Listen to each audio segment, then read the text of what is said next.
vigilance जालरे Cuttack city hospital senior assistant Kishore Kumar Saha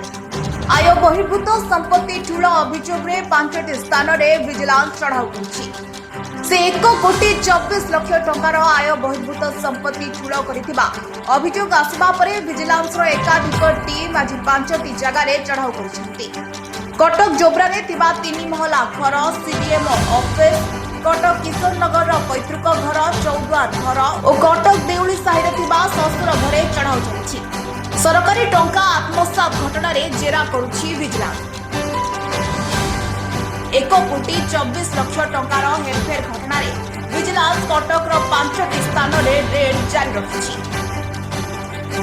जोब्रा Nuasahi स्थित बासभवन चौद्वार लसीपुर और किशोर नगर अंचल उत्तर पूर्व घरे सर्च ऑपरेशन जारी रखिछि विजिलेंस